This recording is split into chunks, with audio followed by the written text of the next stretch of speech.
Gorilla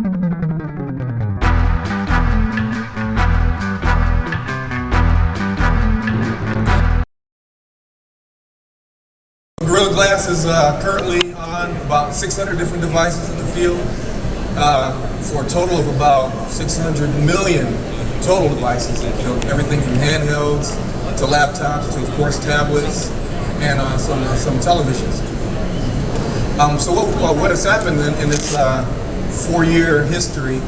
Gorilla has, we've gotten a lot of feedback, as you imagine, from the field on being over on 500 million devices. And what you're seeing today is a demonstration of Gorilla Glass 2. But before we show you what Gorilla Glass 2 is, we want to show you a little bit about what Gorilla Glass 1, how it became so ubiquitous in the market. So I need a volunteer to demonstrate it. How about you, Dave? I'm joking. I saw one hand shoot up from Toledo. Yeah. Are you from Toledo? Washington. Oh, that's Toledo. Come on up, Craig. So, well, before we talk about Gorilla Glass 2, we're going to give you some context. We're going to show Gorilla Glass 1. So, my friend Craig from Toledo, Washington, was an engineer. What kind of engineer? Software. What's your job? It's called Informatica. Yes.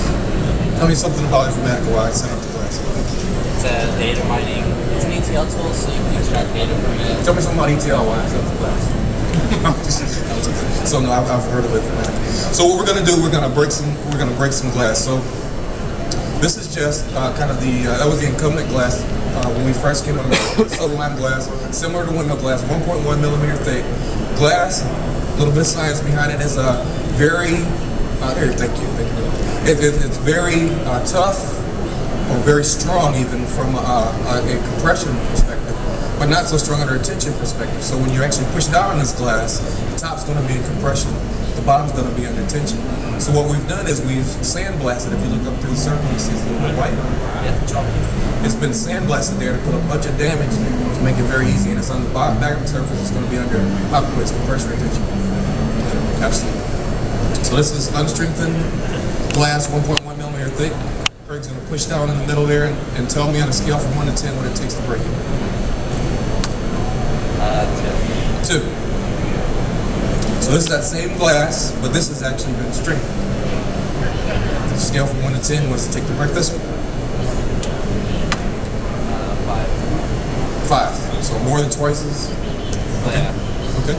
So this is actually Gorilla Glass, the same damage, same thickness. So this is 2, this is 5. So what does this one take? I'm laughing at you. Oh!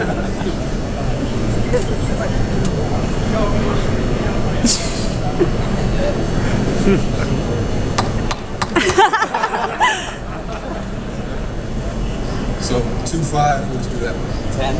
10? Great. Thank you very much. 12. So this was Gorilla Glass 1. So we're going to put some numbers to that, unless you think that Mr. Nelson was faking.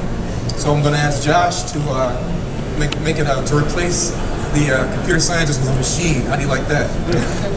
So we're going to do the same thing with Gorilla Glass, or with the glass samples, but this time we're going to quantify it. So the first one that he called a 2 was actually about 47 pounds.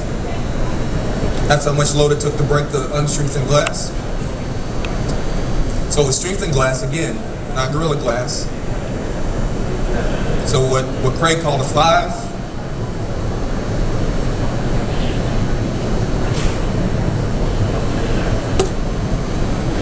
It was about 81, so it was a good scale. Pretty good, 2 to 5 and 47 to 81.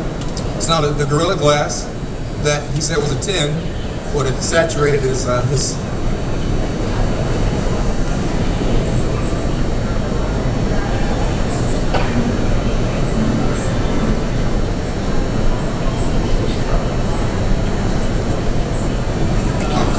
You should be able to break it. Can you break it? Okay, so 120 pounds.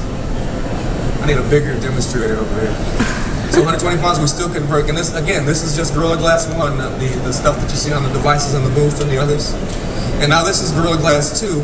The difference is, what we did at the very beginning was 1.1 millimeter of the non-Gorilla Glass. we went down to 1 millimeter.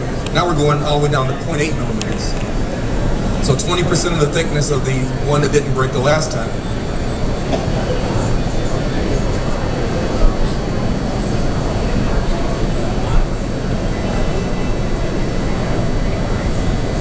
So we've gone even thinner and has the same level of damage resistance. So does anyone want a thinner or lighter device? If not for your phone, definitely for your laptop and even for television. So this is what we are working on now. It's a subtle difference, but it makes a big difference, it turns out, for consumers. So.